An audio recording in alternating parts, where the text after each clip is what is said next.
avant d'aller financer ton projet agricole au pays, ou tout simplement d'aller entreprendre dans le domaine agricole au pays, je vais t'inviter de regarder cette vidéo jusqu'au bout. Si tu ne veux pas t'aider, voilà, perdre de l'argent. À contraire, si tu veux gagner de l'argent, je vais t'inviter ici aussi à regarder jusqu'au bout, afin de pouvoir bénéficier des enseignements que je vais partager ici sur cette vidéo avec toi. Le domaine agricole, comme j'ai coutume à répéter, comme tous les experts, c'est-à-dire que les spécialistes répètent, l'agriculture, c'est-à-dire que c'est le levier qui puisse comme ça, développer l'ensemble de nos pays. Il y a de l'argent dans l'agriculture. Quand je dis il y a de l'argent dans l'agriculture, ça veut dire que l'agriculture regorge énormément de chaînes de valeur.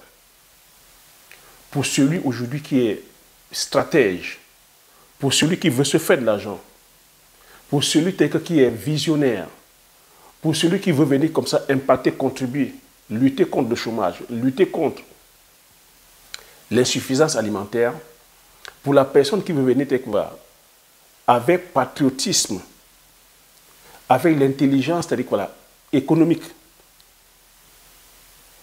apporter de la valeur, va se faire énormément d'argent. Donc je vais t'inviter ici à rester jusqu'au bout de cette vidéo afin que je puisse partager avec toi les différents points, parce que ce qu'on constate aujourd'hui, c'est que plusieurs d'entre nous, nous allons comme ça, c'est-à-dire voilà, entreprendre dans le domaine agricole et en même pas 2 mois, 6 mois, on se casse la figure. Plusieurs projets capotent. Pourquoi ces projets capotent? C'est ce que je vais essayer de partager ici avec toi. A contrario, c'est que si on ne va pas de façon intelligente, si on va produire d'une certaine façon, ben, c'est l'occasion, c'est-à-dire qu'on rêve de perdre son argent. Donc si tu ne veux pas perdre ton argent, reste sur ce bout de cette vidéo. Donc avant d'aller plus loin, permets-moi de me présenter. Bonjour, bienvenue sur la chaîne. Si tu me découvres pour la première fois, je m'appelle Thierry Toukou. Sur cette chaîne, je parle d'agriculture, je parle d'élevage, je parle d'entrepreneuriat, je parle d'investissement. Le but de la chaîne est ici afin de valoriser et de vulgariser nos produits du terroir africain. Si j'ai créé la chaîne, c'est en fait de partager mes astuces et business, de partager mon mindset, afin de t'aider dans tes réalisations, soit dans tes futures réalisations. Donc, si c'est les thématiques qui te parlent, n'hésite pas à t'abonner en appuyant sur le petit bouton rouge, en validant la cloche, afin de ne pas manquer plusieurs vidéos que diffuse la chaîne afin de t'aider. Je vais t'inviter aussi à mettre un maximum de likes, afin que l'algorithme YouTube puisse authentifier la vidéo et partager à plusieurs d'entre vous. J'insiste là-dessus parce que depuis un certain temps aussi, j'ai constaté que je suis blacklisté. Tu vois, je suis shadowban. Parce que tu as dit que je tiens certains, tu vois, thématiques ici, je touche certaines, je vais dire, certains points sensibles. Parce que tu vois sur la chaîne ici, je ne suis pas que cantonné sur l'aspect agronomique. Je parle de toutes les contingences. Et tu vois, quand je parle de toutes les contingences, je touche à certaines économies. Et tu vois que là-dessus, ben, l'algorithme YouTube ne va pas partager. Ou soit aussi, parce que notre communauté n'est pas aussi assez intéressée sur cette thématique-là, ben, l'algorithme YouTube considère qu'il n'y a pas d'intérêt dessus et ne partage pas un plus grand nombre. Or qu'aujourd'hui, si on veut aller entreprendre, si on veut aller investir, si on veut surtout aller investir sur le plan agricole, on se doit d'être assez outillé. On se doit de pouvoir maîtriser les contingences internes et externes. C'est le travail que je fais depuis 4 ans ici pour vous dire que l'agriculture, ce n'est pas uniquement aller s'aimer, aller planter et croiser les bras ou lever les yeux au ciel que Dieu fasse le reste. Non. C'est un business, c'est un très grand business. Aujourd'hui, c'est-à-dire qu'on l'a détenu par des multinationales, brassant comme ça des centaines de milliers de dollars, je veux dire des centaines de milliards de dollars. C'est des économies aujourd'hui qui sont plus puissantes, des institutions qui sont plus puissantes que les États. C'est des secteurs comme ça qui sont hautement normés, structurés, sur lesquels si on ne maîtrise pas les différents enjeux, ben on ne devient que la proie. Si on n'était pas assez curieux, si on ne regarde pas ce qui se passe ailleurs, les avantages et les inconvénients de leur production, afin de pouvoir corriger, pour ne pas connaître les mêmes travers qu'eux, ben, on ira tout droit vers le mur. L'agriculture aujourd'hui, ce n'est pas uniquement, comme je dis, l'économie aussi. Aujourd'hui, l'agriculture, c'est l'environnement. C'est le réchauffement climatique que nous vivons, c'est-à-dire qu'aujourd'hui, à outrance, si tu ne te questionnes pas par rapport à tout ça, tu vois que ton agriculture peut être capotée. Donc, Je vais donc devoir, c'est-à-dire que rentrer dans le sujet. Tu vois que je commence comme ça, tu vois, chaque fois, je suis dans la pédagogie, je suis toujours à partager ici la connaissance parce que ce n'est pas la connaissance qu'on va grandir. Je peux être en train de parler, et peut-être toi qui me découvres pour la première fois, tu me demandes, mais qui es-tu pour pouvoir dispenser ces cours-là ou ces enseignements-là? Je vais tout simplement te dire, je suis agripreneur, je suis petit-fils d'agriculteur, je suis dans le domaine de l'agriculture depuis la petite enfance. Je suis dans la production, c'est-à-dire des produits du terroir, du vivrier et même des cultures de rente. J'ai pris goût à cela et depuis pratiquement plus de 13 ans, de façon professionnelle, je me suis lancé dans la culture du palmier à huile, où nous sommes sur une production de 30 hectares. Je me suis lancé sur le palmier à huile, c'est ça, on produit l'huile de palme. Je suis lancé sur la culture du poivrier, où nous sommes sur 5 hectares. Cette année, nous sommes en train d'implémenter encore un hectare. L'année prochaine aussi, pareil, on fera. Je suis lancé sur les produits des forestiers non ligneux. Quand je dis produits forestiers non ligneux, c'est tout ce qui est Jiangshan, c'est tout ce qui est Bitacola, c'est tout ce qui est rondelle, c'est tout ce qui est Mpebe. C'est le Eroki et le coq, c'est la Kula Kuminata. Tu vois, c'est ça les produits forestiers non ligneux. Et pourquoi est-ce que je viens valoriser et vulgariser ces épices-là ou ces cultures-là que nous consommons depuis la nuit des temps? Parce que c'est des cultures qui ne sont pas produites de façon intensive, c'est des cultures qui ne sont pas domestiquées. C'est des produits qu'on récolte encore comme ça, l'état sauvage. Mais pourtant, c'est des cultures qui font partie de notre ADN. Et que si aujourd'hui, nous ne valorisons pas et vulgarisons pas ces cultures-là, on risque de les perdre. Comment? On risque de les perdre par la pression que nous avons sur nos forêts. La déforestation est en train de faire des rage. Vous voyez qu'aujourd'hui, on octroie des permis, c'est-à-dire que d'exploitation, c'est-à-dire que forestière, à des compagnies forestières qui sont des fois étrangères, qui ne connaissent pas, c'est-à-dire que les richesses que détiennent, c'est-à-dire que ces produits-là. Ces arbres-là, on ne consomme pas uniquement les fruits, on consomme les feuilles, on consomme les écorces, on consomme les racines pour notre pharmacopée. Vous voyez qu'en allant détruire dans la richesse que la nature nous a donnée, c'est quoi? C'est la culture, c'est-à-dire que justement culinaire qu'on perd. C'est la culture sur notre pharmacopée, c'est-à-dire qu'africaine, que nous perdons. Et si nous perdons la pharmacopée africaine, qu'est-ce qui va se passer? C'est les maladies. Et si nous sommes malades, c'est quoi? C'est la mort. C'est nous qui on meurt à petit feu. Mais si on perd dans la pharmacopée, on va dépendre de quoi? On va dépendre aujourd'hui de la médecine, c'est-à-dire que dite moderne, qui est basée sur les produits de synthèse, dont les molécules sont extraites de ces arbres-là. Aujourd'hui, c'est la chimie. Et on sait qu'en consommant la chimie, il y a des effets secondaires qui sont là, qui t'entraînent encore d'autres maladies. Donc, c'est ça, c'est ces réflexions qui m'ont amené à aller produire aujourd'hui autrement. Donc, quand je viens sur YouTube, je ne suis pas coach. Je vous préviens d'avance, je ne suis pas coach. Je viens vous partager mon expérience, le savoir-faire, mes compétences, ce que je suis allé appliquer sur le terrain, les résultats que j'ai obtenus. C'est le même engagement, c'est la même décision que j'ai prise il y a un peu plus de 13 ans, quand j'ai réuni mes frères et sœurs pour leur faire comprendre que voilà l'objectif qu'on se doit d'avoir, d'aller entreprendre dans le domaine agricole, afin de créer la richesse. Une richesse qui sera générationnelle, qui pourra comme ça nous permettre de sortir de la pauvreté. En allant créer cette richesse-là, on vient impacter aussi positivement l'économie du pays. À date, pour information, nous avons déjà investi près de 180 millions de francs. 180 millions de francs. C'est 180 millions de francs qui rentrent dans l'économie propre du Cameroun. Parce que je me suis rassuré de produire les produits du terroir, excuse-moi de la tautologie. Je me suis rassuré que chaque culture que je prends, c'est originaire, c'est-à-dire que du terroir. Donc ça rentre dans l'économie réelle du Cameroun. Quand je vais acheter les plants auprès d'un pépiniériste, je viens contribuer, c'est-à-dire que justement, à l'épanouissement, c'est-à-dire que de ce pépiniériste-là. Je vais lui permettre de pouvoir agrandir, c'est-à-dire que ça sert, de pouvoir embaucher plus de personnes. Quand je vais acheter les machines, par exemple, pour l'usine de transformation du palmier à huile, je me rassure que je viens comme ça contribuer à l'épanouissement de cet artisan-là. Il va agrandir son usine, il va pouvoir embaucher plus, il va payer les impôts qui vont permettre à contribuer pour le développement de notre pays. C'est comme ça qu'on se doit dépenser. Donc si tu me découpes la première fois, voilà la politique que j'ai. Et tu vois, depuis 4 ans, c'est cette idéologie que je partage, parce qu'ici, il faut comprendre que le monde fonctionne selon une idéologie.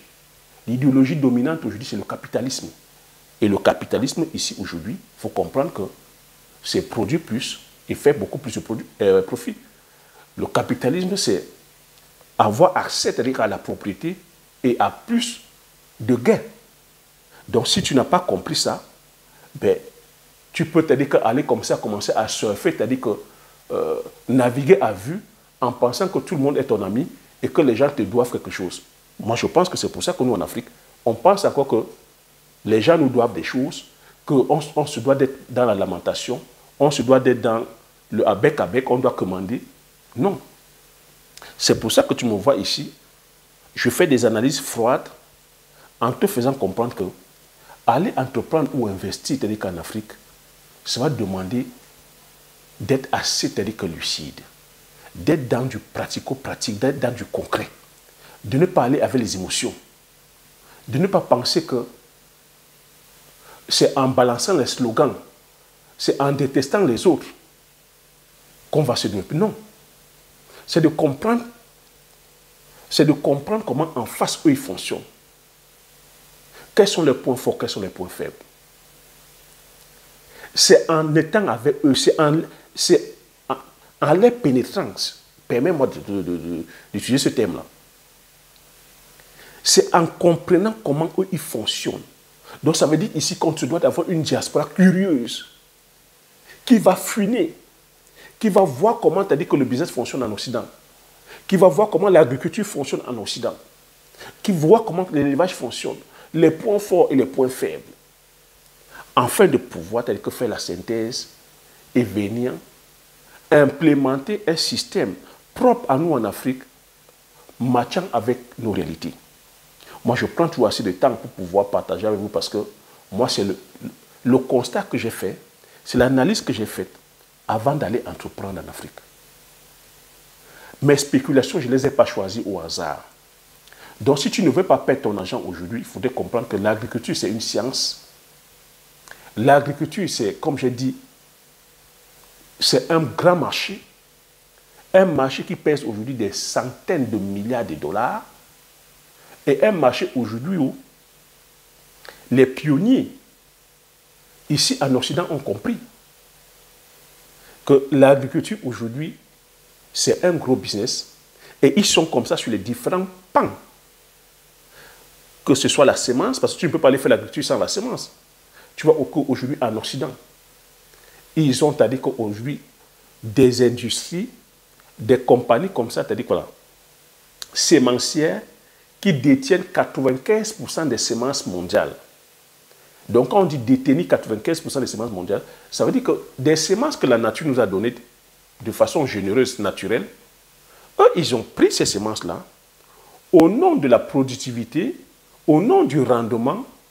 Ils ont fait des recherches, ils sont rentrés au laboratoire, fait des recherches, modifier, c'est-à-dire que ces semences-là, modifier, c'est-à-dire que des fois, les cellules, apporter, c'est-à-dire que sur le plan, c'est-à-dire que du rendement, un certain taux de rendement, en apportant la résistance des fois, c'est-à-dire qu'aux produits, c'est-à-dire aux insectes ou aux fongicides. Et lorsqu'ils le font, ils ont le brevet. Et lorsqu'ils ont le brevet, ça devient, c'est-à-dire que ça devient leur semence à eux. Ils ont la paternité. Donc ça veut dire que tu ne peux pas aller, si tu veux produire ces semences-là, tu dois aller acheter chez eux. Et c'est des semences qui sont dites des fois hybrides ou améliorées. D'autres semences aujourd'hui sont même encore OGM.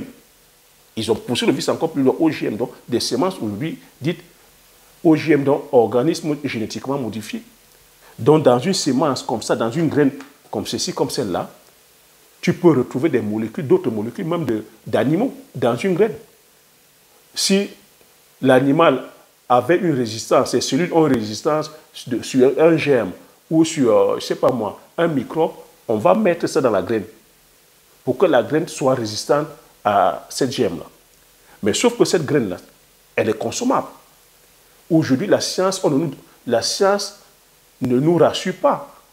Dans le sens où si on va manger une graine dite OGM, les conséquences que ça peut avoir, parce que si on te met de la cellule animale dans une graine, toi, tu humain, tu vas aller manger. Il faut comprendre que dans notre microbiote, il y a des cellules.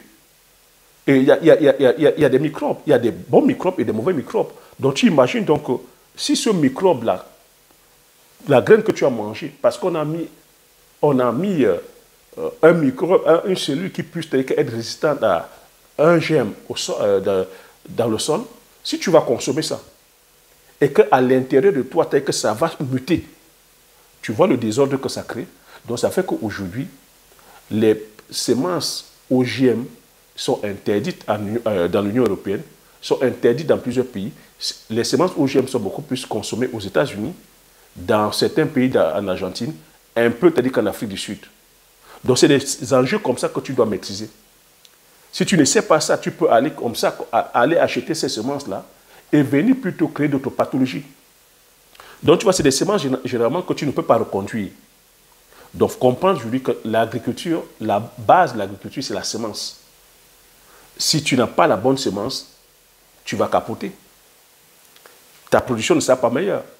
Et il y a aussi maintenant la mécanisation. Ayant fait la révolution, c'est-à-dire voilà, industrielle, ils se sont lancés dans la recherche. Ils ont développé, c'est-à-dire voilà, les engins. Ils ont les bulldozers, ils ont les tracteurs, ils ont les moissonneuses-batteuses, ils ont, c'est-à-dire que les ensilleuses, ils ont les tronçonneuses, ils ont tout l'outillage. Ils ont tout, grand outillage comme petit outillage. Tu vois que c'est une industrie. Et ça appartient, c'est-à-dire à des groupes d'investisseurs. Ce ne sont pas des compagnies étatiques.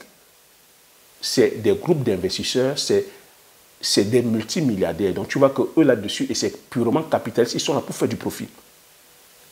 Et il y a aussi, c'est-à-dire voilà, la production, c'est-à-dire que des engrais. Une agriculture aujourd'hui, dite industrielle, ne peut pas fonctionner sans engrais. Et l'engrais, c'est-à-dire que c'est important, c'est capital, si tu veux aller produire de façon industrielle. Et le coût de ça, un sac d'engrais aujourd'hui coûte au pays dans les 27 000, 30 000. Donc tu imagines, quand on parle d'industrie, voilà, agriculture industrielle, si tu vas aller sur des superficies de 100 hectares, 200, 300, 400 hectares, si tu vas aller produire voilà, les céréales, on te dit c'est un sac d'engrais pour 1 hectare. Tu fais 30 000 fois 5, tu vois le coût. Il y a des fongicides, il y a les nématicides, il y a les raticides. Tu vois, tout ça, c'est le combo. Et comprendre aussi que l'agriculture aujourd'hui, si tu n'es pas assez, c'est-à-dire que formé, la question que je vais te poser, la question maintenant que je vais poser, oui, tu as fait le choix de l'agriculture. Pourquoi tu fais le choix de l'agriculture? Je voudrais que tu me marques dans les commentaires pourquoi tu fais le choix de l'agriculture. Et je voudrais que tu me marques dans les commentaires pourquoi tu fais le choix de la spéculation que tu veux faire. Marque-moi dans les commentaires quelle est la spéculation que tu veux faire et pourquoi tu veux faire le choix. Parce que si tu n'as pas, c'est-à-dire que les vraies raisons, et quelles sont les raisons qui t'amènent maintenant à aller faire l'agriculture? Est-ce que tu viens faire de l'agriculture pour une agriculture de subsistance, pour uniquement te nourrir? Est-ce que tu viens faire de l'agriculture par complaisance? Ce sont des choix, hein. Tu peux le faire, il y a des gens comme ça, hein. Juste par complaisance parce que tu aimes la nature, tu aimes voir les plantes pousser, tu n'attends aucun intérêt. Est-ce que tu viens faire de l'agriculture en tant que jardinier, comme je dis, dans tes heures creuses, tu veux planter pour voir pousser, tu aimes bien la nature, tu veux voir les choses pousser? Est-ce que tu viens faire de l'agriculture comme un vrai business parce que tu veux gagner de l'argent tout en contribuant à l'autosuffisance alimentaire de ton pays? Tu vois, c'est des questions que tu dois te poser. Et à chaque question, dépendra maintenant, va déterminer la superficie que tu vas faire. Parce que si c'est une agriculture de subsistance, tu n'as pas besoin d'aller sur des grosses superficies. À partir de demi-hectare, 1 hectare, tu te suffis, puisque tu veux peut-être faire pour des besoins de consommation tels que familiales. Si c'est pour des raisons de jardinage, même sur 200 mètres carrés, 300 mètres carrés, même 100 mètres carrés, tu peux jardiner tranquille parce que tu veux des fois t'évader, tu veux juste regarder les plantes pousser. Même sur 100 mètres carrés, 200 mètres carrés, tu fais ton jardinage sans stress. Maintenant, si tu veux produire parce que tu veux te faire de l'argent et parce que tu veux impacter, tu veux aussi contribuer à l'autosuffisance alimentaire, ça va te demander de la réflexion. Ça va te demander maintenant de te questionner sur quel type de spéculation tu veux aller. Est-ce que c'est les céréales? Si c'est les céréales, ça va te demander beaucoup de surface. Il faut commencer à partir de 50 hectares, 100 en montant pour être profitable. Si c'est les cultures vivrières, nous avons cet avantage que dans nos cultures vivrières à l'hectare produisent abondamment. Donc tout ce qui est macabo, igname, patate, banane plantain, banane douce, taro, j'ai dit macabo aussi, j'ai parlé des pommes de terre, des patates, tu vois, ça produit abondamment à l'hectare. Le manioc, par exemple, que je cite toujours à chaque fois, le manioc à l'hectare, le rendement minimal, c'est-à-dire que c'est 35 tonnes. Donc si tu vas vers les céréales, tu vois que les céréales chez nous, c'est 1,5 tonne.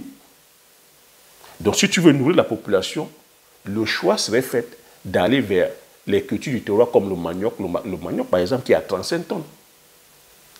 Tu vois, c'est comme ça que tu dois penser et comprendre maintenant que quand on parle de l'agriculture, il y a plusieurs modèles. J'ai commencé déjà en te parlant du modèle industriel. Le modèle industriel, ça demande d'avoir de grandes surfaces. Et le modèle industriel ici, c'est quoi? Pourquoi le modèle industriel? Parce que dans l'industrie, ça va te demander beaucoup d'intrants, comme j'ai cité, beaucoup plus d'intrants. Les intrants ici, c'est les semences, c'est les produits fongiques, c'est les engrais, c'est les pesticides, c'est de l'eau, parce que ça demande beaucoup d'eau, il faut irriguer. Ça demande de la mécanisation, une mécanisation intensive, avec pour objectif maintenant aussi de produire plus. Mais dans cette agriculture industrielle, tu dois aussi connaître les effets, c'est-à-dire que néfastes. Parce que dans l'agriculture industrielle aussi, ça vient détruire l'environnement, ça vient détruire les sols, ça vient détruire, c'est-à-dire que la qualité des eaux, ça vient détruire la qualité de l'air. C'est ça qui nous crée, c'est-à-dire qu'aujourd'hui, ce que tu entends, le réchauffement climatique, l'effet de serre. Ce qui vaut pour l'agriculture, ce qui concerne l'agriculture concerne l'élevage aussi. C'est pour ça que tu vois, depuis 4 ans, je te parle là-dessus. Je te dis, je ne suis pas coach. Mais les informations que je te donne sont capitales. Je suis en train de conseiller même les États. Et tu vois, depuis 4 ans, tout ce que je dis se vérifie. Donc, si toi, aujourd'hui, tu veux aller investir dans le domaine agricole, tu dois savoir qu'il y a ce domaine industriel. Et ce domaine industriel, tu vois que là-dessus, ça demande des capitaux. Quand tu dis que tu vas aller faire dans l'agriculture industrielle et que tu as fait le choix des produits comme les céréales, j'ai dit ça commence à partir de 100 hectares, tu vois que la mécanisation seulement, déjà, implémenter 100 hectares, acheter déjà 100 hectares, est-ce que c'est à la portée de tout le monde? Est-ce que tu peux acheter à l'heure actuelle où nous sommes 100 hectares? Aller embraser, aller déblayer 100 hectares, donc dessoucher, planifier, préparer le site, ça demande que tu loues ou que tu achètes des engins. Je ne vais même pas te conseiller d'acheter des engins parce que ça coûte. Quand je dis ça coûte des centaines de milliers d'euros. Même si tu vas louer les engins aujourd'hui, pour une journée, pour qu'un engin travaille, c'est des dizaines de milliers de francs. Donc tu imagines si tu vas aller déblayer 100 hectares, tu vas immobiliser l'engin pendant combien de mois? Ça va te coûter combien? Tu vois que rien que pour pouvoir préparer le site, tu vas chiffrer en plusieurs millions. Et quand on sait aujourd'hui que l'agriculture n'est pas subventionnée, notre agriculture n'est pas accompagnée, les banques n'accompagnent pas, parce que jusqu'à présent encore c'est un domaine comme ça qui considère que c'est un domaine qui est à risque. L'agriculture chez nous n'est pas subventionnée, les États n'accompagnent pas. Donc tu comprends que si tu ne penses pas très bien ton agriculture, Tu peux aller te lancer comme ça et avoir tes yeux pour pleurer. Parce que ce que je dis ici, c'est des faits clairs et concrets. Il y a des gens qui sont lancés comme ça, par enthousiasme, juste comme ça, parce qu'ils ont suivi, parce qu'ils ont vu une ou deux vidéos d'influenceurs tels que sur YouTube, parce qu'ils ont entendu que l'actu est rentable. Ils sont allés tels que choisir certaines spéculations. Quand je parle ici des céréales, si tu vas faire 10 hectares de céréales, tu n'es pas rentable. Tu vas faire 20 hectares de céréales, tu n'es pas rentable. Tu vas faire 30 hectares, tu n'es pas rentable. Mais l'erreur que beaucoup vont commettre, vont aller prendre 30 hectares, vont aller faire les céréales. Pourquoi aussi? Parce que on met en avant que c'est des cultures qui rentrent en production rapidement. Parce que l'entrée en production, c'est 3 mois. Alors, la personne ne voit que 3 mois, en disant que 3 mois, c'est très court, je vais aller me lancer. Mais tu vois donc là-dedans, 30 hectares de céréales que tu vas aller lancer. Si derrière, tu n'as pas une main-d'œuvre de qualité, parce que 30 hectares, pour aller faire les semis, tu vas aller faire les semis peut-être à la main. Si tu vas donc faire maintenant l'erreur d'acheter, parce que certains, voilà, c'est l'erreur que certains font, sur 30 hectares ou 40 hectares, vont acheter un tracteur. 40 hectares, un tracteur que tu achètes, c'est un investissement à perte. 30 hectares. Et quand je dis 1 hectare, te demande 5 sacs d'engrais. Quand tu mets 5 sacs, tu fais x 30. Tu fais, oui, 5 sacs x 30. Et tu fais maintenant x 30 000. Tu vois le coût que ça prend en termes d'engrais. Et il y a les fongicides, il y a les pesticides, il y a les raticides. Et il y a le pétrole. Parce que ton tracteur ne tourne pas seulement à l'eau. Il y a le pétrole. Et il y a que la main-d'œuvre que tu as embauchée. Et que dans tout ça, tu n'as pas le contrôle sur le prix. Je vais te demander donc maintenant d'additionner l'ensemble de ces coûts-là. Parce que voilà la grosse erreur que beaucoup font. Quand beaucoup vont aller entreprendre dans le domaine agricole, que ce soit sur l'élevage, même dans le business en général, ils ne savent pas calculer le coût de production. Ils parlent toujours, ils mettent toujours en avant ce qu'ils vont gagner. Mais personne ne te dit du coût de production. Moi, j'insiste toujours sur le coût de production. Mets l'argent, mets le montant de ton tracteur que tu vas acheter à 40 millions, même si c'est un tracteur chinois ou indien, à 40 ou à 50 millions. Mets le coût du pétrole, mets le coût des engrais, mets le coût des produits fongiques et nématicides. Le malheur que nous avons même encore, nos champs ne sont même pas irrigués. Parce que les champs, c'est-à-dire que des céréales qui ne sont pas irrigués, je suis curieux et je mets à défi qui va me produire, c'est-à-dire que 10 tonnes de maïs dans une plantation non irriguée. Ici, en Occident, c'est irrigué. Irrigué à donf. Donc, le coût. Et aujourd'hui, nous sommes en plein réchauffement climatique. Quand tu sèmes aujourd'hui, tu ne sais même pas si ça va pousser. Donc, une fois que tu as dépensé dans tout ça, à combien tu vas donc vendre? C'est là où j'attends beaucoup. À combien tu vas vendre? Donc, tu vois que si tu ne penses pas bien ton projet, tu peux aller produire et tourner à perte à chaque fois. C'est ce qui se passe la plupart du temps. Le coût de production, parce que dans le business, dans le commerce, c'est le prix d'achat qui est important. Quand je dis prix d'achat, quand tu achètes ta marchandise, si tu es un commerçant, c'est ton prix d'achat qui est important. Donc tu te rassures d'acheter au prix le plus bas afin de pouvoir vendre à un prix un peu plus élevé pour faire le profit. Vrai ou faux? Donc si ton coût de production est très élevé, comment est-ce que tu vas vendre donc le produit fini? Et encore que ce n'est pas toi qui fixes le prix final quand il s'agit des céréales. Tu vois? Et dans des pays comme les nôtres qui sont en pleine inflation, où le chômage bat son plein, comment tu vas faire pour vendre ton truc? Si ta production dépend de la chimie. C'est là où j'attire votre attention. Que je sais, c'est parce que beaucoup ne parlent pas.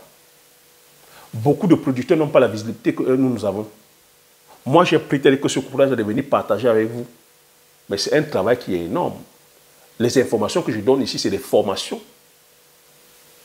Beaucoup de producteurs, c'est-à-dire que meurent en silence, souffrent en silence. C'est les mêmes problèmes que les agriculteurs occidentaux ont ici. ou depuis 4 ans, je vous partage ça. Il a fallu qu'il y a 1 mois, vous avez vu comment les agriculteurs français se sont mis dehors. Parce que c'est-à-dire que c'est des secteurs qui sont hautement normés. Hautement normés. Qui demandent énormément d'argent. Oui, quand vous allez vers certaines spéculations. Mais pour gagner là-dedans, je viens te faire comprendre que pour gagner, ça ne te demande pas d'être... Si tu veux gagner dans l'agriculture, ça va te demander, de t'intéresser. T'intéresser, ça va te demander de te former. De te former. D'être curieux et curieuse. De te questionner sur ton modèle agricole. Donc j'ai dit, il y a le modèle industriel, il y a le modèle aujourd'hui dit d'agriculture raisonnée, où on utilise moins de pesticides, moins d'engrais, moins de mécanisation et moins d'eau. Parce que les consommateurs aussi sont aujourd'hui très avisés. Les consommateurs aussi aujourd'hui savent que c'est ce qu'ils consomment, c'est ce qu'ils boivent qui est leur médicament. Ils savent que dans ces produits chimiques-là, il y a énormément, dans les produits qu'ils mangent, cultivés à base de la chimie, ben, c'est ça qui les rend malades, c'est ça qui donne des pathologies aujourd'hui. Et comprendre aussi que l'agriculture industrielle aussi, telle qu'on nous vend ça, on vient nous faire comprendre que mais si on ne produit pas de façon industrielle, de façon intensive, massive, industrielle, ben, on va mourir de faim. Il faut comprendre que c'est là, on nous vend la peur. On nous vend la peur afin de nous diriger vers certains modèles. Des modèles d'agriculture qui nous appauvrissent. Parce qu'aujourd'hui, je vous ai dit, en haut, c'est un système qui est détenu par certains groupes agro-industriels. Et qu'il y a du business dedans. Donc imagine donc maintenant, quand on vient nous vendre la peur, que oui, bientôt on sera avec 2,5 milliards, que si on ne va pas que se lancer vers le domaine de l'agriculture industrielle, ben on va mourir de faim. Et quand tu poses maintenant la question, quelles sont les spéculations qu'il faut aller produire? Qu'est-ce qu'on nous dit? Ben, on se doit d'aller produire avec le blé, on se doit d'aller produire le maïs, on se doit d'aller produire le soja, on se doit d'aller produire le blond, le colza, le tournesol. Mais quand tu regardes tout ça, est-ce que c'est des produits que nous faisons chez nous? Et quand tu regardes tout ça, c'est des cultures aujourd'hui dont le brevet est détenu par les multinationales. C'est des cultures aujourd'hui où ils ont développé, c'est-à-dire que sur le plan de la recherche et développement, ils sont calés. Ils ont des industries. Eux, ici, ils produisent le blond, ils transforment le blond pour faire des bières, les boissons. Ils produisent le maïs, le soja. Ce n'est pas pour la consommation humaine. Ce qui va pour la consommation humaine, c'est 2% ou 3%. Le reste, ça va dans les produits dérivés, éthanol, ça va, c'est-à-dire que dans la production, ils vont faire le lait de soja, ils vont faire avec d'autres dérivés. Or que chez nous, nous, on nous dirige vers ces cultures-là, afin de les produire pour uniquement consommer. Aujourd'hui même, on les produit, un truc comme les céréales, comme le soja, nous les produisons, mais nous ne les transformons pas. Et on sait aujourd'hui que, en allant, c'est-à-dire qu'aujourd'hui, produire les céréales, on dit que ça prend énormément de surface, en abattant les arbres, en créant le désert, parce qu'il faut le dire, en abattant les arbres, on crée le désert. Et avec le phénomène de réchauffement climatique aujourd'hui, vous voyez que lorsqu'on va produire les céréales, nous n'avons que nos yeux pour pleurer parce que nous n'avons pas de système d'irrigation. Et aller irriguer aujourd'hui des champs de blé, de soja, de colza, de tournesol, de blond, de maïs, quand tu as une plantation de 100, 200, 1000 hectares, 2000 hectares, est-ce que tu peux te dire que les irriguer? Et sans eau, tu ne peux pas faire grand-chose. Vous voyez qu'on patauge comme ça, on piétine. Il y en a qui ont essayé, il y en a qui sont allés faire 30 hectares de céréales, ont abandonné l'exploitation. Il y en a qui sont allés faire 50 hectares, ont abandonné, parce que le tout n'est pas de s'aimer. Mais c'est de poursuivre ton activité. C'est de vivre de cette activité-là. Le tout n'est pas de venir faire 1 saison, 2 saisons, tu disparais. Mais c'est de pouvoir rester comme ça pendant 5 ans, 10 ans, 15 ans, 20 ans, 30 ans, 50 ans, 100 ans, comme eux ici ils font. Quand tu viens ici dans le domaine agricole, la personne que tu trouves en face va te dire, je suis de la 3e génération. Je suis de la 4e génération d'agriculteurs. Je suis de la 5e génération. En agriculture comme en élevage. Il faut comprendre ici qu'eux, ils ont cet avantage que ils ont fait la révolution. Il y a eu des réformes. Ils ont fait ce qu'on appelle les démembrements. Ils ont eu à déforester tel que tous les arbres. Ils ont aplati les sols. Ils ont aplani les sols. Ils ont enlevé tout ce qui est cailloux et compagnie et tout et tout. Ils ont cette fois-ci mis une politique qui s'appelle la PAC, la politique agricole commune, sur le plan de l'Union européenne. Ça, c'est au sorti de la Deuxième Guerre mondiale. Parce qu'eux, ils venaient drastiquement lutter contre la faim. Parce que vous voyez, la Deuxième Guerre mondiale a créé comme ça détruit beaucoup de vies humaines. C'était la catastrophe. Il y a eu un plan Marshall. Donc, les différents gouvernements, tels que, je veux dire, le continent européen a investi massivement d'argent. Ils ont garanti la production, c'est-à-dire que des producteurs. Quand tu produisais le lait, le beurre et machin, l'Union européenne garantissait c'est-à-dire que l'achat. D'emblée, tu savais que tu produisais, c'est-à-dire que tout était garanti. L'Union européenne l'a fait pendant 10 ans, mais a constaté à un moment donné que c'était un mauvais, enfin pour eux c'était un mauvais choix parce que tout ce qu'ils achetaient, des fois ça restait stocké et ça périssait. C'est pour ça qu'ils ont fait le choix de pouvoir maintenant subventionner leur agriculture par rapport au nombre de surfaces. C'est là où arrivent les dérives. Si vous ne comprenez pas ça, vous n'allez pas comprendre pourquoi aujourd'hui on cultive de façon industrielle dans les pays occidentaux. On cultive de façon industrielle dans les pays occidentaux parce que l'État, l'Union européenne et les différents États subventionnent les agriculteurs par rapport au nombre d'hectares. Donc tu imagines, plus tu as les hectares, plus tu es subventionné. Et qu'est-ce qui a donc créé maintenant la dérive? Ce qui a créé la dérive, c'est que les financiers se sont engouffrés là-dedans. Les multimilliardaires ont effleuré, c'est-à-dire que le filon. Qu'est-ce qu'ils font? Ce sont eux qui viennent maintenant acheter les terres agricoles. Quand tu n'es pas agriculteur, tu n'as même pas. Quand tu n'es pas agriculteur ici à l'Occident, tu ne peux pas acheter. Mais ils ont, c'est-à-dire que trouvé la parade en créant des compagnies, c'est-à-dire que de gestion des terres. Donc c'est des passe-passe. Aujourd'hui, quand tu as les moyens, tu as des bons financiers, les financiers, des financiers, c'est-à-dire voilà, des avocats, des juristes et même des gestionnaires de patrimoine, ils savent comment ils font ces montages-là. Donc, ils créent donc des sociétés d'exploitation de terres agricoles. Eux, ils vont acheter les terres. Ils peuvent acheter comme ça 2000 hectares, 5000 hectares, 10 000 hectares, 20 000 hectares, au détriment des petits producteurs agricoles. Lorsqu'ils achètent, ils savent qu'ils sont subventionnés à plus de 20 000, 30 000 hectares. Et qu'est-ce qu'ils font donc maintenant? Et quand je te dis ça, c'est quoi? C'est des compagnies, c'est des sociétés comme les Carrefour, hein, c'est des gens comme les Carrefour, Crédit Agricole, c'est quoi? C'est une banque. Ils ont des terres agricoles à perte de vue. La famille royale d'Angleterre a plus de terres agricoles que tous les agriculteurs. Ils ont énormément de terres agricoles. La famille royale d'Angleterre est subventionnée chaque année à hauteur de plusieurs millions d'euros. Le prince Charles qui est là, c'est un propriétaire terrien. Il met ses terres en location et il bénéficie des subventions. Donc eux, ils font quoi? Ils achètent ces terres-là. Ils bénéficient de la subvention et eux, ils louent maintenant les terrains aux agriculteurs. Et ils imposent maintenant les cultures qu'il faut faire.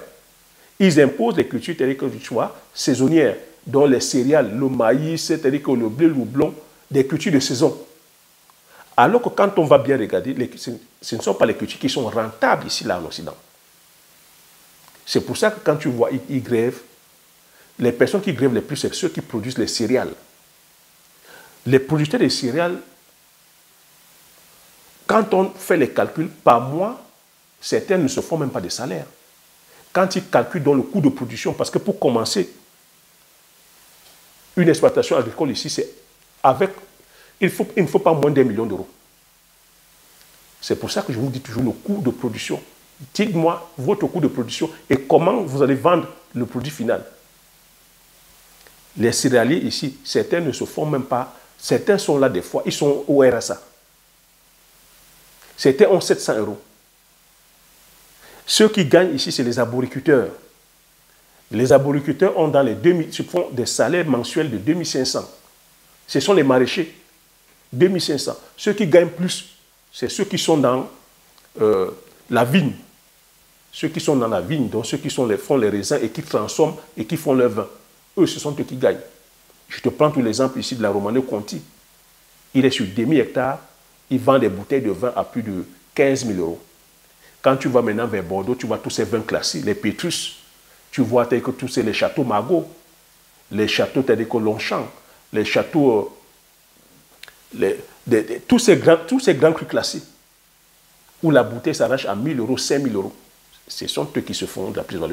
Et dans ces vignes-là, ils ne sont pas sur plus de 1000 hectares. Certains sont sur 2 hectares, 10 hectares, 50 hectares, 100 hectares ou plus. Et ils se font des sous. Donc, c'est des choses que tu te dois de savoir. Que nos banques ne sont pas accompagnées. Donc, si aujourd'hui, on s'est retrouvé dans une agriculture industrielle intensive, il faut comprendre que même les agriculteurs occidentaux, ça leur est tombé dessus comme ça. Donc, fais attention à celui qui vient te conseiller. Ici, en Occident, si les agriculteurs se sont fait berner, c'est par leurs conseillers, les conseillers techniques.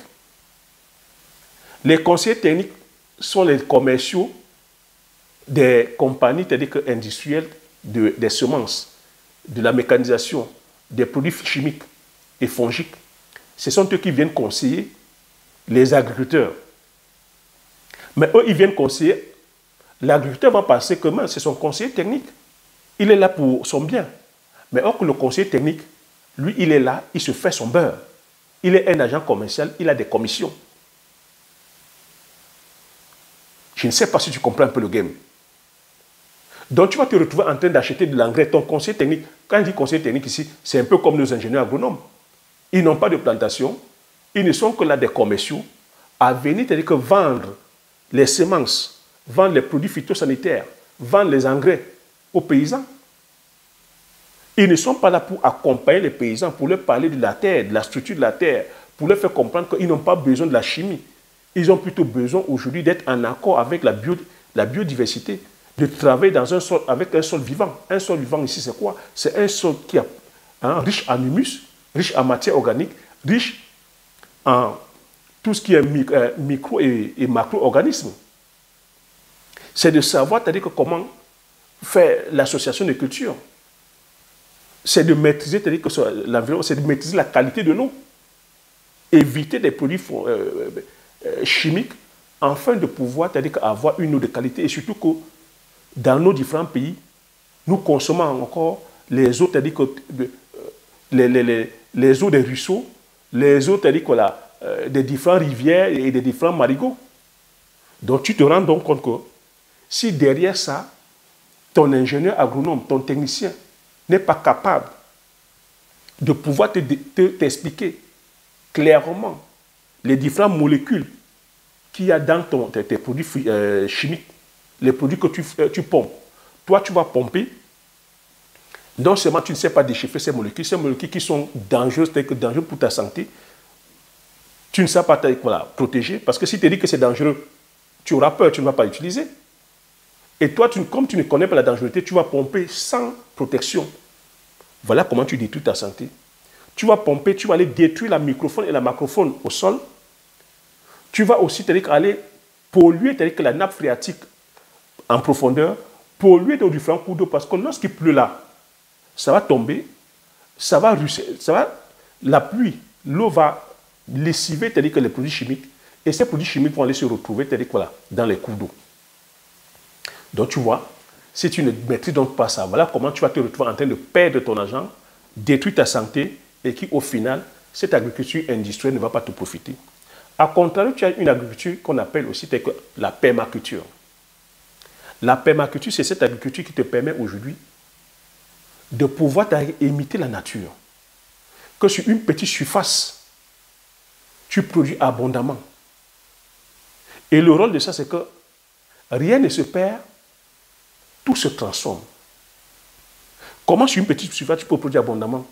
Sur une petite surface, tu vas produire abondamment parce que tu vas associer les cultures. Donc, c'est ce qu'on appelle la culture d'association ou le modèle d'agroforesterie. Donc, le meilleur modèle aussi à pratiquer, c'est l'agroforesterie. C'est ce modèle que je pratique et c'est ce modèle qui est aujourd'hui hautement rentable. Parce que sur la même surface, si tu associes les arbres et les cultures, tu peux aussi associer quand même l'élevage. Ça fait que tu n'es pas dépendant de la mécanisation, tu n'es pas dépendant des produits chimiques, tu fonctionnes en association, tu fonctionnes en symbiose avec l'environnement, avec la nature, avec la biodiversité. Tu vois que ton coût de production, c'est-à-dire que voilà, est quasi, c'est-à-dire que nul. Et ton prix de revient sera élevé. Et pour cela, tu n'as pas besoin d'être sur 100, 200, 300 hectares. Si tu es, par exemple, avec des cultures comme le poivre, 1 hectare de poivrité que tu brasses des centaines de millions. Et je suis content aujourd'hui parce que, vous savez, c'est cette science qui nous manque. C'est cette philosophie qui nous manque. Quand je prends assez de temps comme ça pour partager, je fais comprendre que tout commence d'abord par la pensée. C'est de bien penser les choses. Tu vois que si tu dois associer maintenant le Njangsang, le Bitakola, le poivre, le mpebe, les rondelles, et que tu associes là-dedans, que tu as ne serait-ce que 3 hectares ou 5 hectares, que tu associes ces arbres-là, et qu'à l'intérieur, tu mets les cultures vivrières. Tu peux mettre le macabo, tu peux mettre le taro, tu peux mettre le manioc, tu peux mettre la banane plantaire, tu peux mettre le pistache, tu peux mettre la patate. Tu vois? Il y a comme ça une diversité de cultures. Tu sais que tes arbres fruitiers entrent en production au bout de 2 ans, au bout de 3 ans.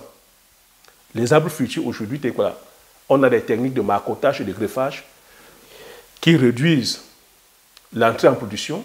En 3 ans, ça entre en production. Mais pendant ces 3 ans, tu as les cultures vivrières, certains qui sont, c'est-à-dire voilà, de courte saison, 3 mois, 4 mois, d'autres qui sont sur 8 mois, d'autres qui sont sur 12 mois. Donc tu vois que ça fait que tu as comme ça, c'est-à-dire que le choix, tu as une diversité de cultures, tu peux récolter plusieurs cultures et il y a des entrées dessous comme ça, c'est-à-dire que voilà, tous les mois, tu n'as pas de stress sur le plan financier. Tu vois que pour cela, ça demande que tu penses. Ça demande que tu sors en dehors de la boîte. Il y a des cultures comme le poivre, c'est des cultures que tu n'entends pas parler. Mais que sur 1 hectare, je dis que tu brasses des centaines de millions. Mais pour cela, il faudrait que tu sois un visionnaire. Que tu sois une personne qui ne pense pas comme tout le monde. C'est cette science que je viens partager avec toi. Je ne suis pas coach. Je te dis, je ne suis pas coach. Mais je viens te partager l'expérience. Je viens te partager l'expérience parce que je suis ici en Occident. J'ai visité les fermes, plein de fermes, sur le plan européen. Je connais leurs challenges. Je connais les challenges. Je connais l'avantage de l'agriculture industrielle et les inconvénients. L'agriculture n'est pas faite pour être industrielle. L'agriculture est faite pour du vivant. On est là pour produire avec le vivant. On est là pour produire avec la biodiversité.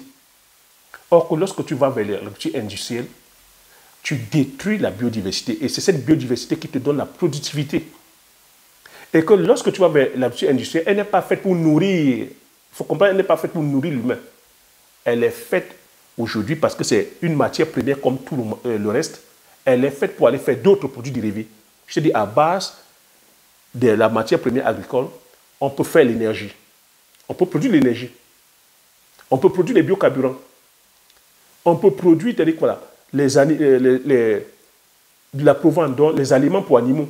Et comprendre aujourd'hui que la grosse majorité de la production végétale est produite pour la consommation des animaux. Pour la consommation des animaux. Donc on se doit aujourd'hui, tu vois, avec tout ça, l'élevage, l'agriculture, c'est 2 pôles comme ça qui polluent énormément. Donc quand on parle aujourd'hui du réchauffement climatique, depuis 4 ans, je vous parle de ça. Mais certains agriculteurs aujourd'hui en Afrique sont en train de vivre ça. Ils en parlent aujourd'hui. Alors que depuis 4 ans, je parle de ça, que ce n'est pas un phénomène de mode. C'est notre mode de production, notre mode de consommation et la façon même de nous mouvoir la façon de construire nos habitats. Donc on se doit aujourd'hui de faire très attention. Si tu te lances dans l'agriculture et que tu ne maîtrises pas ça, et que tu vas uniquement suivre parce que quelqu'un t'a dit « non, viens faire ça », non. Donc ce qui se passe aujourd'hui en Afrique, même ceux qui font l'agriculture, même nos ingénieurs agronomes, ils sont aujourd'hui des promoteurs, des vendeurs de services. La personne va te dire, viens faire cette spéculation. Là, derrière, elle-même, elle ne fait pas la spéculation, mais c'est pour te dire, eh ben, je vais te vendre les semences, je vais te vendre les produits, les engrais, je vais te vendre les herbicides, je vais te vendre ceci. Moi, j'ai les retours, je vois ça autour de moi. Je vois ça autour de moi. C'est qu'on pousse les promoteurs à aller faire des spéculations où derrière, on ne va que leur vendre les produits. Et derrière, le promoteur va passer tout son temps à payer, à dépenser de l'argent uniquement, c'est-à-dire qu'à payer les produits. Et au final, il n'aura pas la production. Ça, il faudrait que ça change. Il faudrait que cette mentalité change. Oui, on est là pour faire du business, mais je suis là pour vous dire, arrêtez d'être des moutons. Arrêtez d'être des moutons. Je ne vous vends rien ici. Je veux dire, moi, je viens sur YouTube. Parce que, c'est-à-dire que je viens faire la promotion ici. Je t'ai dit, le poivre. Ça, c'est ma production. Le palmier à huile, je produis le palmier à huile. Donc, je viendrai vous vendre un produit de consommation. L'huile de palme, je vends déjà l'huile de palme. Et c'est des produits qui n'ont pas besoin de faire des publicités. Moi, je le montre à mon Dieu Vision et je dis, voilà ce que je fais. Je fais dans le poivre. Je fais dans le palmier à huile. Je fais dans les épices. Je viens valoriser et vulgariser ces produits-là. Je viens dire, produisons. Venez produire.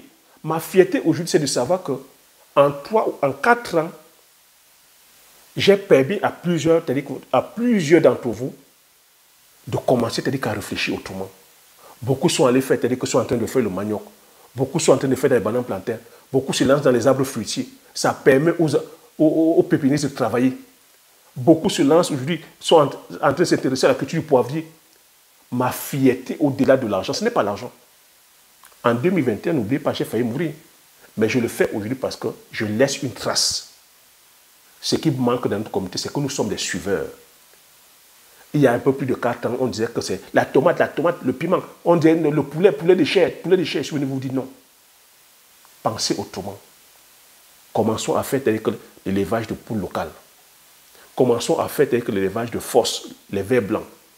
Commençons à faire la caille, la pintade, le canard.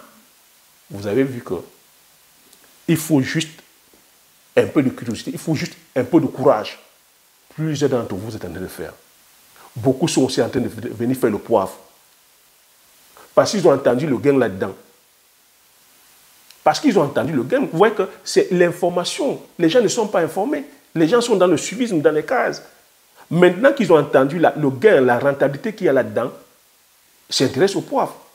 Mais c'est ça ma fierté là-dedans. Si on veut avoir une Afrique prospère, c'est comme ça qu'on se doit de penser. Nous ne sommes en compétition avec personne. Je ne suis en compétition avec personne. Avec personne. Parce que si je voulais garder les informations pour moi, je ne serais pas venu sur YouTube. On produit le poivre depuis 1950. Vous voyez que beaucoup ont l'information pour eux. Dans un pays comme le Cameroun, très peu de personnes, c'est aberrant que très peu de personnes savent comment on produit le poivre. Et que très peu de personnes savent comment on produit le poivre sur l'échelle du continent. Mais moi, je viens le dire. Parce qu'aujourd'hui, ce n'est pas l'argent. On se doit d'être au-dessus de l'argent. Comprenez? On se doit d'être au-dessus des personnes. L'agriculture, ce n'est pas le slogan. L'agriculture, ce n'est pas de se mettre en petit comité, en groupe, en pensant que comme on est en groupe, on a raison. Non. En pensant que c'est le nombre de vues ou le nombre d'abonnés qui donne la raison. Non. Non, vous voyez que moi, je viens partager de façon authentique parce que je vous dis, je ne suis pas coach. Même les formations que je mets là, c'est parce que vous avez demandé que je mette la formation. Mais je vous ai dit, je viens vous montrer qu'il est possible de gagner quand on maîtrise la science. Je viens vous dire ici que c'est la connaissance, que c'est au travers de nos produits du terroir. Je viens vous faire comprendre que nous sommes dans un monde de rapport de force. Et que si on veut gagner, on se doit de protéger, c'est-à-dire que justement,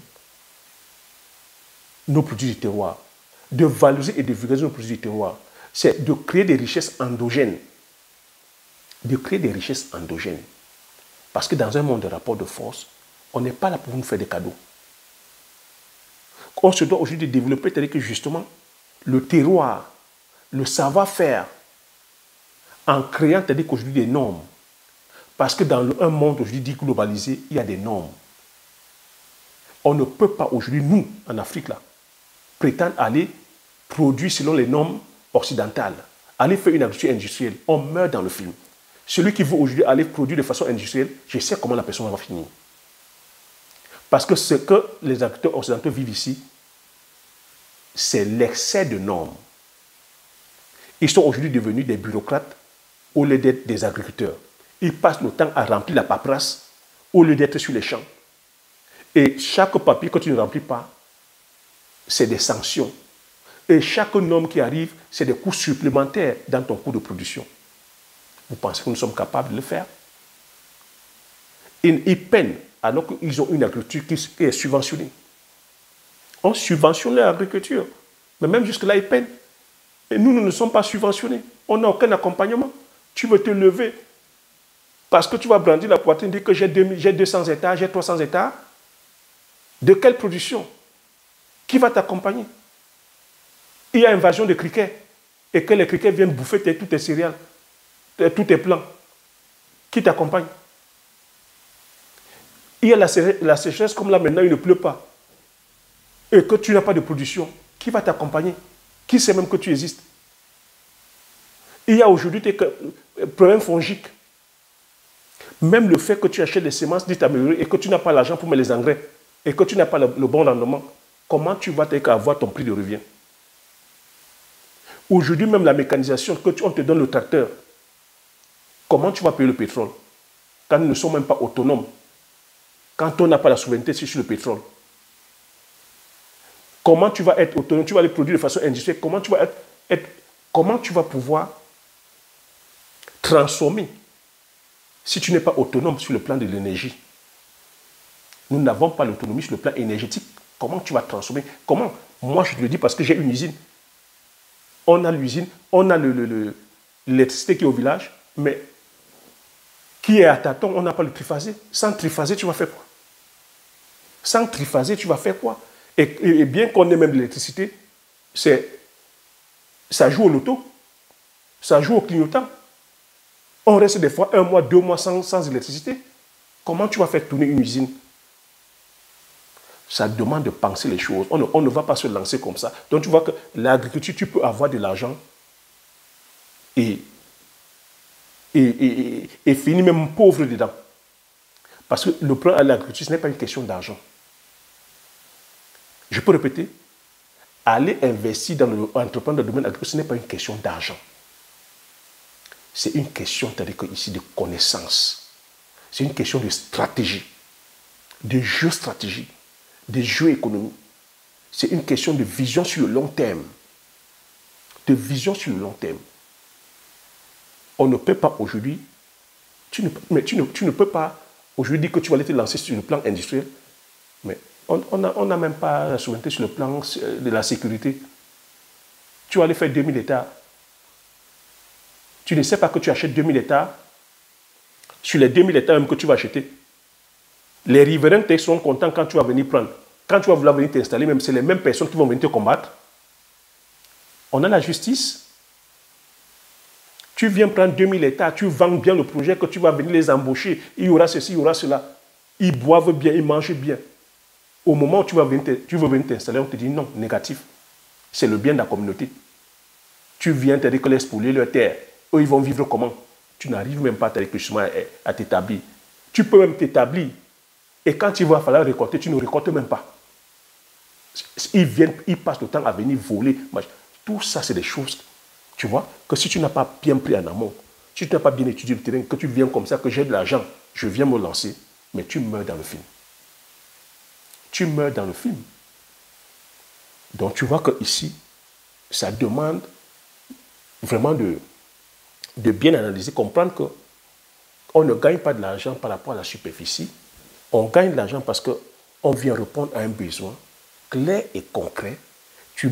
Parce que tu maîtrises l'environnement, tu maîtrises les us et coutumes du milieu dans lequel que tu vas aller, parce que tu as décelé un réel problème et que tu viens apporter la solution à ce problème-là. Et que la solution, les résultats ne se vont pas peut-être se faire ressentir que tout de suite, parce qu'il faut comprendre, c'est ça aussi avec l'agriculture. Il faut avoir cette vision sur le long terme. Oui, le long terme. Le long terme. Mais plusieurs, c'est-à-dire que d'entre vous, vous êtes plutôt omnibulés par les résultats du la-la-la. Le la-la-la. Mais le la-la-la, on va vous demander d'aller sur les spéculations telles qu'au court terme, les spéculations de court terme.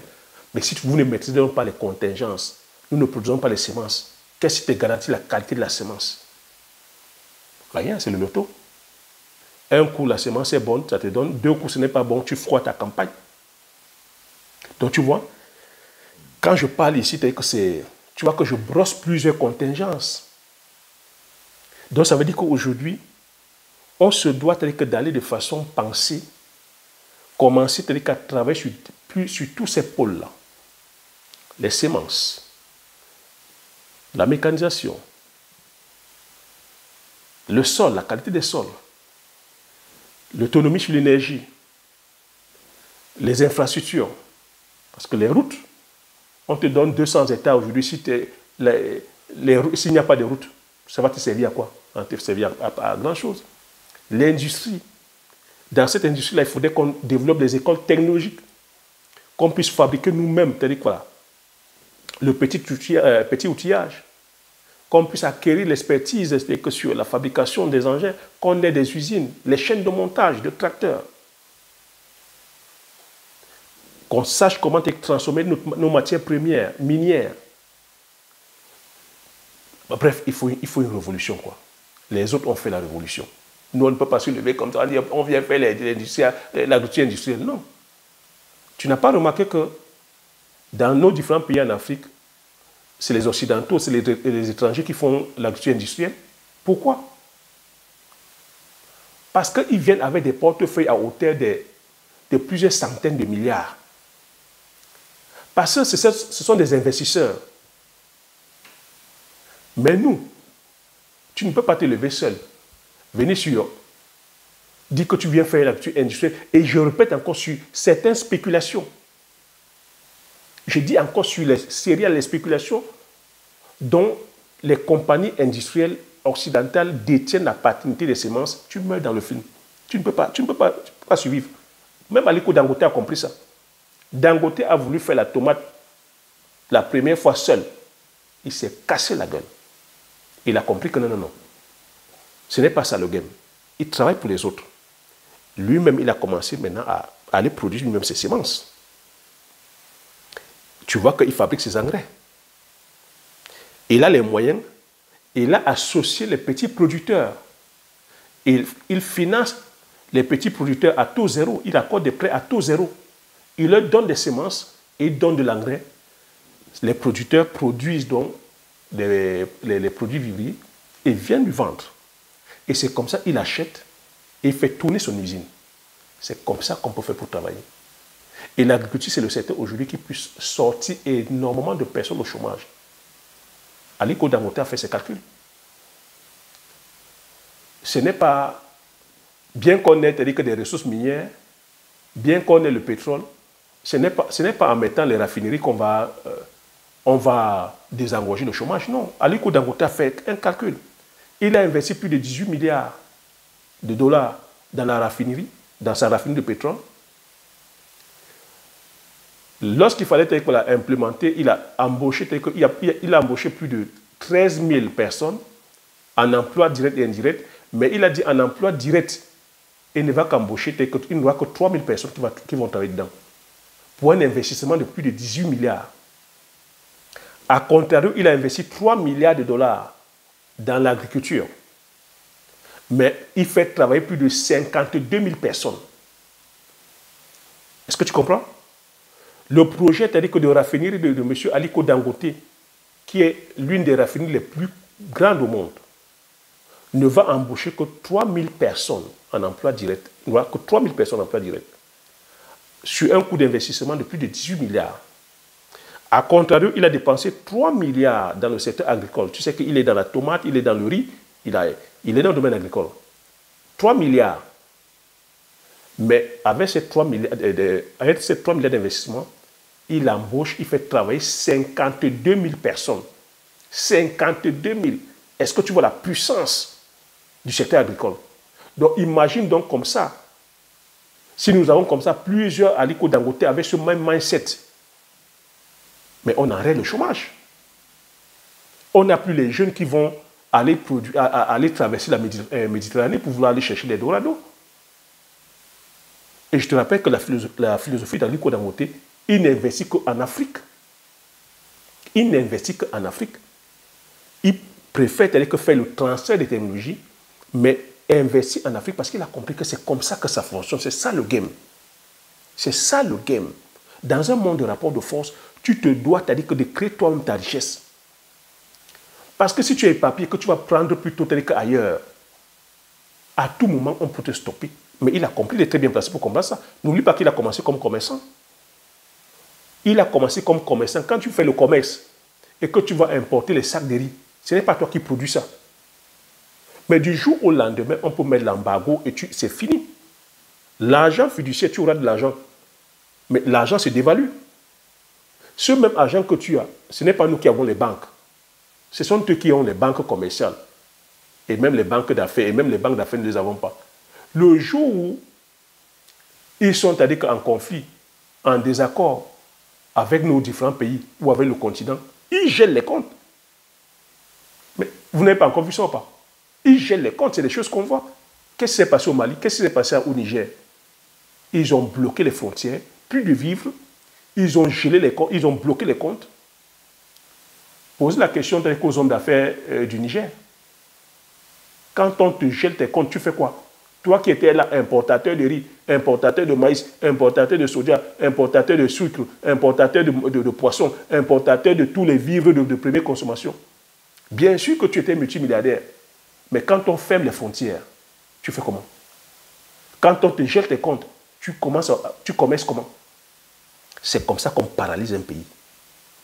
Et c'est ça les rapports de force, c'est ce qu'on appelle rapport de force. Mais alors que si on commence à développer les richesses endogènes, au lieu d'importer le riz, tu commences à faire des rizières, 1000 hectares de riz, 1000 hectares de manioc, 1000 hectares de tomates, de bananes plantains, de poivre, de palmiers à huile, d'arachides, de niébé, de faunou, les mangues. On produit nos produits du terroir. Tu penses qu'on peut nous faire l'embargo? Tu penses qu'on peut te bloquer comme ça? Ça tourne entre nous. La consommation telle qu'elle est endogène. C'est notre consommation. Et on peut maintenant aussi les impacter parce que la matière première, maintenant nous les avons, on les transforme aussi. Pour qu'ils soient aussi dépendants de ça. C'est des choses qui se pensent. Hein. Ce ne sont pas des choses où on fait le la. Hein. C'est des choses qui se pensent. Comme j'ai coutume à dire, vous voyez, l'agriculture n'est pas pour les personnes qui ont faim. Ce n'est pas pour les gens qui ont faim. C'est pour les gens qui pensent. Et commencer à penser comme ça, tu dois penser long terme. Ce n'est pas pour dire, je n'ai pas mon argent pour payer la nourriture, pour payer le loyer. Bon, je vais aller faire un champ de tomates. Non. Non. Non. Tu penses. Ça se pense. Donc voilà comment tu dois penser. C'est-à-dire que avant d'aller te lancer dans le domaine agricole, comprendre ici que quand tu vas te lancer dans le domaine agricole, c'est un acte, je vais même dire militant. C'est un acte de patriotisme, de panafricanisme. Parce que tu viens nourrir la population et tu es le premier médecin à savoir que l'alimentation, c'est le médicament. Tu dois connaître la provenance de tes semences. Connaître la provenance de tes semences. Tu dois déjà d'abord savoir déjà que tu as la connaissance. La première chose, acquérir la connaissance, la compétence. Savoir s'entourer des personnes qui maîtrisent. Déterminer son objectif. Pourquoi tu viens faire ça? Pourquoi tu viens faire l'agriculture? Quelles sont les raisons derrière? Parce que si tu n'as pas de raisons valables, tu meurs dans le film. Tu meurs dans le film. Ça, je te dis clair. Beaucoup n'ont pas le courage de te le dire parce qu'ils ils vendent un produit. Mais moi, je te dis clair. C'est pour ça que tu vois, je diffuse de façon authentique parce que je ne veux pas te vendre un rêve. Je ne te vends pas un rêve, je te parle haut, je te dis clair et concret les réalités qui sont. Parce que moi, je suis venu te vendre un produit, le poivre, l'huile de palme, les bébés, le njansan, je te vends le produit du terroir. Et on ne me paye pas pour le faire. Je ne suis pas subventionné par nos différents États. Je n'ai aucun organisme qui m'accompagne derrière ça. Ça vient du fond du cœur. Tu vois que je peux comme ça parler pendant plus de 10 heures. Je peux parler comme ça pendant 5 ans, 10 ans, 20 ans, 30 ans. Je ne vais pas me fatiguer parce que je n'attends pas de salaire derrière. Je n'attends pas de salaire derrière. C'est un choix de cœur. Tu vois, je viens parler des produits, de ces produits, personne ne passe. C'est ça un visionnaire. Un visionnaire, c'est celui qui ne suit pas, c'est-à-dire que la tendance, qui ne suit pas la masse. Mais c'est quelqu'un qui vient créer la tendance. Et tu vois que depuis 4 ans, le travail que nous abattons ici, c'est en train de payer ses fruits. Vous êtes 56 000 aujourd'hui, 57 000 à suivre la chaîne. Ce n'est pas parce que je suis là, vous brandir le luxe ostentatoire, non. C'est parce que tel que je viens parler des faits clairs et concrets, et certains d'entre vous vous reconnaissez dedans. C'est parce que je sais que c'est un chemin qui est parsemé d'embûches. Je ne viens pas vous vendre un rêve. Je ne viens pas vous vendre un rêve. Je ne suis pas subventionné par des entités.